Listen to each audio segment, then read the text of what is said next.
ಎಲ್ರಿಗೂ ನಮಸ್ಕಾರ.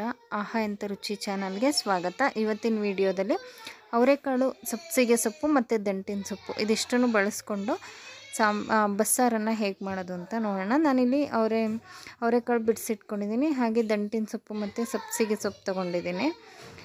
ಮೊದಲಿಗೆ ಒಂದು ಕುಕ್ಕರ್ಗೆ ನೀರು ಹಾಕಿ ಇಟ್ಕೊಂಡಿದ್ದೀನಿ. ಇದನ್ನು ಬಿಸಿಯಾಗೋದಕ್ಕೆ ಇಟ್ಕೋಬೇಕು. ನೀರು ಸ್ವಲ್ಪ ಬಿಸಿ ಆಗ್ತಾ ಇರುವಾಗ ಇದಕ್ಕೆ ಅವರೆಕಾಳನ್ನ ಹಾಕ್ಕೋಬೇಕು. ಈ ರೀತಿ ಕೆಲವೊಂದು ಸಿಪ್ಪೆ ಸಮೇತ ಹಾಕೋದ್ರಿಂದ ಅದು ರುಚಿ ಚೆನ್ನಾಗಿರುತ್ತೆ. ಅದು ಒಂದು ವಿಷಲ್ ಆದಮೇಲೆ ಅದನ್ನು ತೆಗೆದಾಕಿದ್ರೆ ಆಯಿತು. ಹಾಗೆ ಒಂದು ಕಡೆ ಸೊಪ್ಪನ್ನ ಸ್ವಲ್ಪ ಬಿಸಿ ಆಗೋದಕ್ಕೆ ಇಟ್ಕೊಂಡಿದ್ದೀನಿ. ಇದಕ್ಕೆ ಸಣ್ಣದಾಗಿ ಕಟ್ ಮಾಡಿರುವಂತಹ ದಂಟಿನ ಸೊಪ್ಪನ್ನು ಸೇರಿಸ್ತಾ ಇದ್ದೀನಿ. ದಂಟು ಮತ್ತು ಸಬ್ಸಿಗೆ ಸೊಪ್ಪು ಇದನ್ನು ಕೂಡ ಸ್ವಲ್ಪ ಕುದಿಸ್ಕೋಬೇಕು. ಅವರೆಕಾಳು ಬೇಗ ಬೇಯಲಿ ಅಂತ ಒಂದು ವಿಷಲ್ ಕೂಗಿಸ್ಕೊತಾ ಇದ್ದೀನಿ. ಎರಡನ್ನೂ ಒಟ್ಟಿಗೆ ಬೇಯಿಸ್ಬಿಟ್ರೆ ಏನಾಗುತ್ತೆ ಅಂದರೆ ಅವರೆಕಾಳು ಬೇಗ ಬೇಯಲ್ಲ, ಸೊಪ್ಪು ಬೆಂದೋಗ್ಬಿಡುತ್ತೆ. ಹಾಗಾಗಿ ಸಪ್ರೇಟಾಗಿ ಒಂದು ವಿಷಲ್ ಹಾಕ್ಸ್ಕೊಂಬಿಟ್ಟು ಈ ಪಾತ್ರೆಗೆ ಹಾಕ್ತಾಯಿದ್ದೀನಿ ಅವರೆಕಾಳನ್ನು ಕೂಡ. ಇವಾಗ ಒಮ್ಮೆ ಇದನ್ನು ಮಿಕ್ಸ್ ಮಾಡಿ ಸ್ವಲ್ಪ ಕುದಿಯೋದಕ್ಕೆ ಬಿಡಬೇಕು. ಸೊಪ್ಪು ಕಾಳು ಎಲ್ಲ ಚೆನ್ನಾಗಿ ಬೆಂದ ನಂತರ ಇದನ್ನು ಕಾಳು ಮತ್ತು ನೀರನ್ನು ಸಪ್ರೇಟ್ ಮಾಡ್ಕೋಬೇಕು. ಈ ರಸ ಏನು ಬಸ್ತಿಟ್ಕೊಂಡಿದ್ದೀವಿ ಅದನ್ನು ಸಾಂಬಾರಿಗೆ ಉಪಯೋಗಿಸ್ಕೊಳ್ಳೋಣ. ಈಗ ಒಂದು ಬಾಣಲೆಗೆ ಸ್ವಲ್ಪ ಎಣ್ಣೆ, ಬೆಳ್ಳುಳ್ಳಿ ಮತ್ತು ಈರುಳ್ಳಿ, ಒಂದು ಗಡ್ಡೆಯಷ್ಟು ಬೆಳ್ಳುಳ್ಳಿನ ಹಾಕಿ ಹುರ್ಕೋತಾ ಇದ್ದೀನಿ. ನಂತರ ಅದಕ್ಕೆ ಒಂದು ಈರುಳ್ಳಿನ ಕಟ್ ಮಾಡಿ ಹಾಕ್ಕೊಂಡಿದ್ದೀನಿ. ಇದನ್ನು ಸ್ವಲ್ಪ ಕೆಂಪಗಾಗೋ ತನಕ, ಗೋಲ್ಡನ್ ಕಲರ್ ಬರೋ ತನಕ ಫ್ರೈ ಮಾಡ್ಕೋಬೇಕು.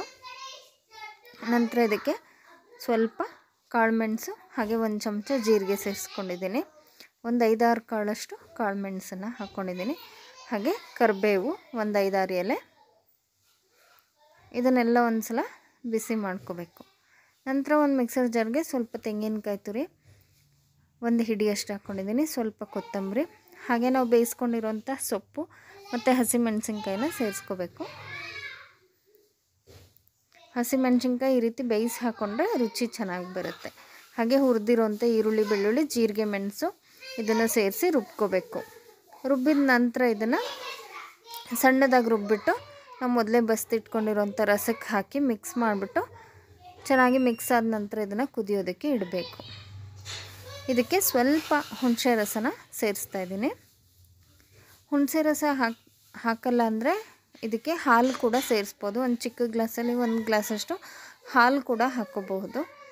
ನಾನಿಲ್ಲಿ ಹುಣಸೆ ರಸನೇ ಹಾಕಿದ್ದೀನಿ.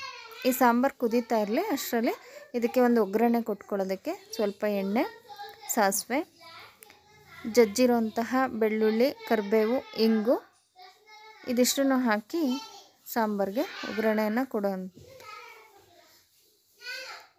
ನೋಡಿ. ಈಗ ಒಗ್ಗರಣೆ ಕೊಟ್ಟಿದ್ದಾಗಿದೆ, ಸಾಂಬಾರು ರೆಡಿ ಆಯಿತು. ನೆಕ್ಸ್ಟು ಉಳಿದಿರೋಂಥ ಅವರೆಕಾಳು ಮತ್ತು ಸೊಪ್ಪನ್ನು ಒಗ್ಗರಣೆ ಮಾಡ್ಕೊಳ್ಳೋಣ. ಸ್ವಲ್ಪ ಎಣ್ಣೆ, ಸಾಸಿವೆ, ಹಸಿಮೆಣಸಿನ್ಕಾಯಿ, ಕರಿಬೇವು, ಈರುಳ್ಳಿ ಎಲ್ಲ ಹಾಕಿ ಫ್ರೈ ಮಾಡ್ಕೋಬೇಕು. ಸ್ವಲ್ಪ ಇದಕ್ಕೆ ಉಪ್ಪು ಹಾಕ್ಕೊಂಡು ಫ್ರೈ ಮಾಡಿಕೊಂಡ್ರೆ ಈರುಳ್ಳಿ ಬೇಗ ಫ್ರೈ ಆಗುತ್ತೆ. ಈರುಳ್ಳಿ ಒಂದು ಅರ್ಧದಷ್ಟು ಫ್ರೈ ಆದ ನಂತರ ಇದಕ್ಕೆ ಸೊಪ್ಪನ್ನು ಹಾಕಿ ಅದನ್ನು 1 ನಿಮಿಷ ಫ್ರೈ ಮಾಡಿದ್ರೆ ಸಾಕು. ಚೆನ್ನಾಗಿ ಮಿಕ್ಸ್ ಆಗೋ ಹಾಗೆ ಫ್ರೈ ಮಾಡ್ಕೋಬೇಕು.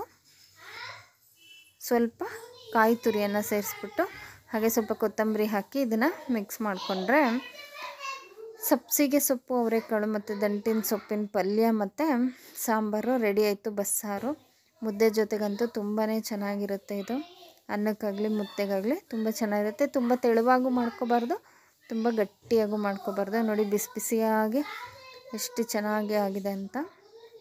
ನೀವು ಕೂಡ ಈ ಒಂದು ಸೊಪ್ಪಿನ ಸಾಂಬಾರನ್ನ ಟ್ರೈ ಮಾಡಿ ನೋಡಿ. ಇಷ್ಟ ಆದರೆ ನನ್ನ ಚಾನಲ್ಗೆ ಸಬ್ಸ್ಕ್ರೈಬ್ ಮಾಡಿ. Thank you.